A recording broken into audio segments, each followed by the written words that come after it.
Vocês já tiveram um sonho muito realista? Essa história aconteceu no interior de Goiás. Minha tataravó morreu em uma manhã cinza de inverno. Havia algum tempo que ela vinha reclamando de dores no peito. Porém, o médico pouco podia fazer para ajudá-la. A medicina naquela época ainda era muito precária. As pessoas tinham que confiar somente no olho clínico do médico. Após alguns dias, fizemos o velório, ali mesmo em sua casa, como era de costume. Enterramos ela antes do anoitecer.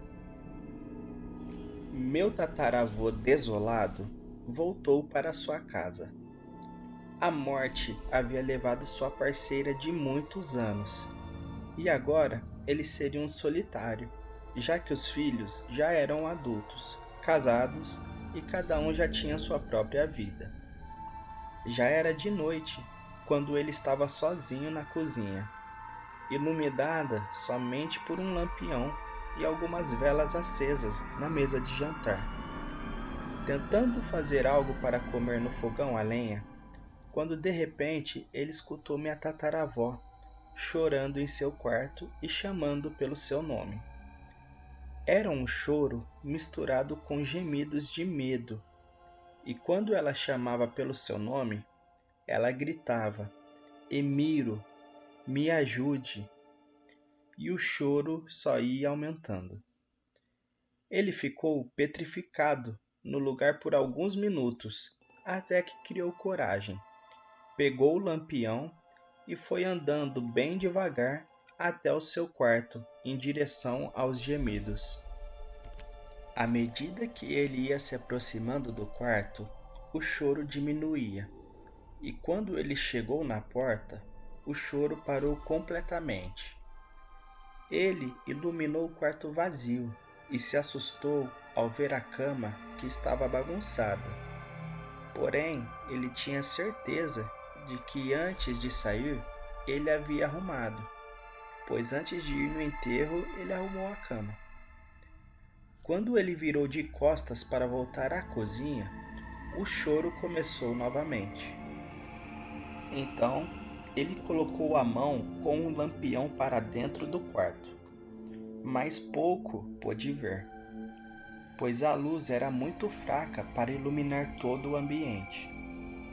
Ele foi andando bem devagar em direção à cama, passo a passo tentando ver algo.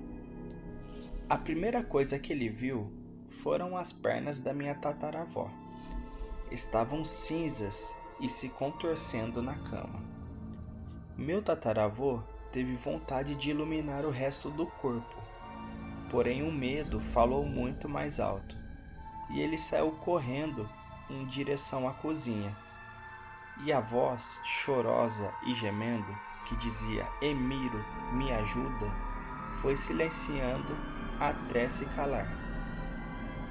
Meu tataravô saiu de casa e ficou na varanda por horas, sentado em sua cadeira, fumando seu cachimbo. Nervoso e aterrorizado com os acontecimentos, ele não tinha coragem de voltar para dentro da casa, e tampouco podia ir para a casa de seus filhos, porque eles moravam muito longe. Meu tataravô acabou pegando no sono ali mesmo, quando já era de madrugada. Foi então que ele teve um pesadelo horrível.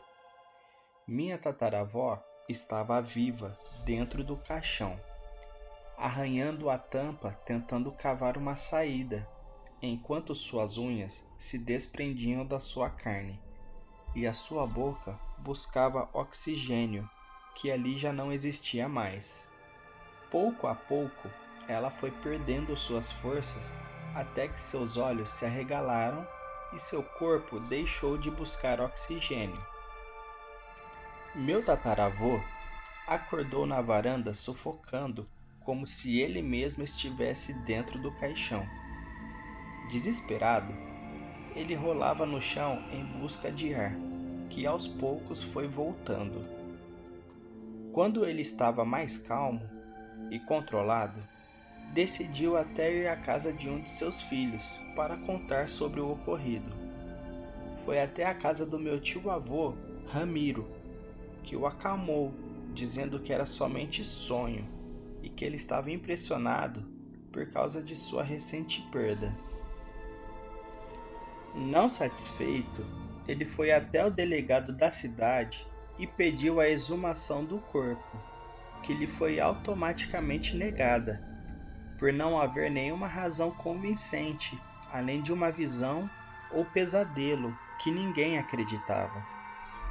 Nos próximos dias, ele teve o mesmo pesadelo, e cada vez parecia ser mais real.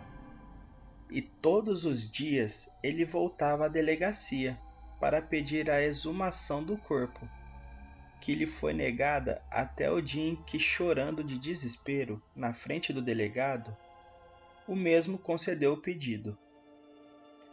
Quando abriram o caixão, todos gritaram de terror.